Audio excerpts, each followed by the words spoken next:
Napag-usapan natin ang patungkol sa pagtanggi nitong si Dino sa may sinabi nitong si Feldway na samahan niya nga daw itong si Fen. Sabi ni Dino, sila Pico at Gracia na lang daw ang pasasamahin niya dito. Pero bago natin simulan itong video na ito ay i-roll muna natin ang intro.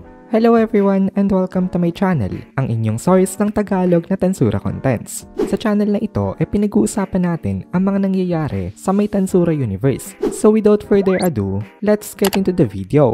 Nung tumangki nga itong si Dino, nagsalita naman itong si Fen. Sabi ni Fen, kung may duda daw itong si Dino sa lakas niya, mas maganda nga daw kung manonood ito mismo para daw makita nito gamit ang kanyang sarili mga mata kung gaano siya kalakas. Nagreklamo naman kay Dino itong sila Pico at Gracia. Sabi ni Pico, ayaw niya rin daw kasi kakalaban niya lang rin daw ng battle to the death kay Rain. Masyado naman daw cruel kung papalabanin daw ulit agad siya. Galit na galit kay Dino itong kanyang mga kasama pero inignore lang ni Dino itong mga ito na i-figure out kasi nitong si Dino na probably daw patamad-tamad lang itong dalawang to. Kaya forcibly niya silang ini-involve para sila ay magtrabaho.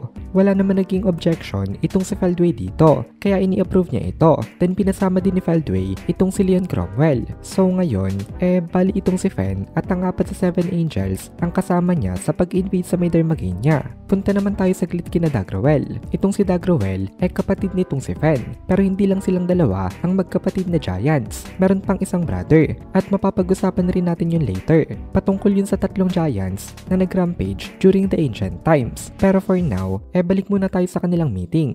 Ngayon, ide-determine naman nila ang kanilang next na target. Kaya nagsalita uli itong si Feldway patungkol nga dito. Nagulat dito itong si Dino. Kaya nagtanong siya na hindi daw ba magiging offensive na sila ngayon. Pero sabi ni Feldway hindi pa daw. Ang balak daw kasi niyang gawin sabay-sabay sila na atake sa iba't ibang mga locations dahil sila daw ang mga aggressors. Kaya itatake advantage daw nila ang kanilang position. With all due respect daw kay Fen, pain lang daw itong role nito. Bale, hindi pala talaga Darmagenia ang may na-atakehin nitong si Feldway. Ito ay diversion lamang para ma-divert dito ang focus ng kanilang mga kalaban.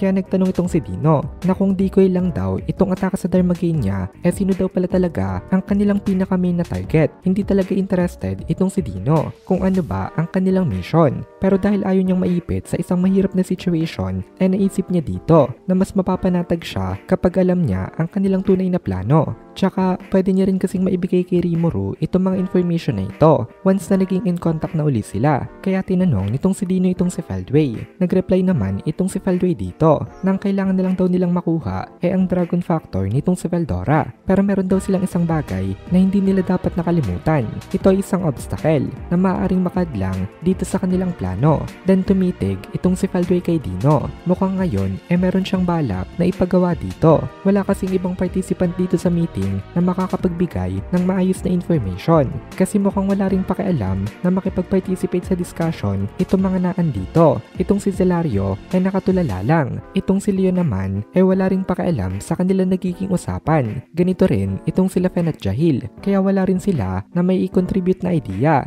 Ang natitira na lang na maayos dito ngayon itong sila Pico at Gracia. Pero maging itong mga ito clueless rin sa mga nangyayari. Ngayon na wala na itong sila Kagale at Yuki, itong si Dino na lang ang nakakausap nitong si Feldway patungkol nga sa may balak nilang gawin. Ang balak palang gawin nitong si Feldway ay ang eliminate ang natitirang irregularity. Ito ay walang iba kung hindi itong si Masayuki kasi threat itong si Masayuki sa may existence nitong kanilang master na si Michael. Itong si Masayuki nga kasi reincarnation nitong si Rudra. Meron siyang soul fragment niya. Kaya naisip ni Feldway na itong si Masayuki ngayon ay magiging isang malaking problema. Napaisip dito itong si Dino. Balak niyang bigyan ng warning itong si Masayuki na ngayon nga target ito ng kanilang mga kalaban. Pero ang problema na-strengthen nga kasi ang control sa kanila ni Feldway. Kaya magiging malaking challenge kay Dino ang pag-deliver nitong warning na ito. Ngayon kasi maging ang telepathy net na communication kay Rimuru hindi rin kayang gawin nitong si Dino kasi considered ito as an act of betrayal.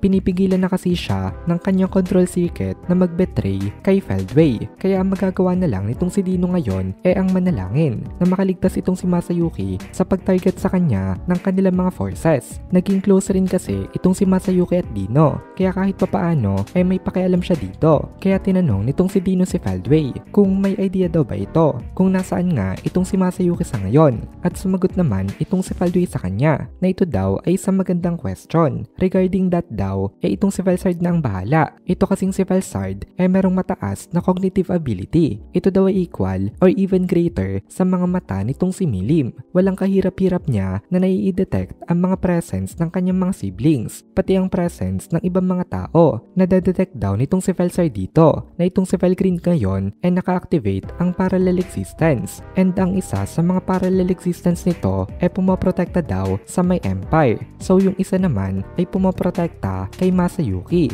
Nadetect daw nitong si Felsard na ang isang parallel existence ni Felgreen ay matatagpuan sa may Ingrasya, kaya nag-assume siya na nandito itong Lightspeed Hero, kaya naipinpoint na nila ang kanyang location. And ngayon mag-a-assign naman itong si Feldway ng kanilang raiding party na atake nga sa may Ingrasya. At dito na muna natin tatapusin itong video na ito. Kung nagugustuhan mo itong mga videos natin, ay please consider joining the membership para mapanood mo na agad ang mga kasunod na part, dahil palaging advance ang ating mga members. Also, ay please consider leaving a like at mag-comment ka na din para ma-boost naman tayo ng algorithm.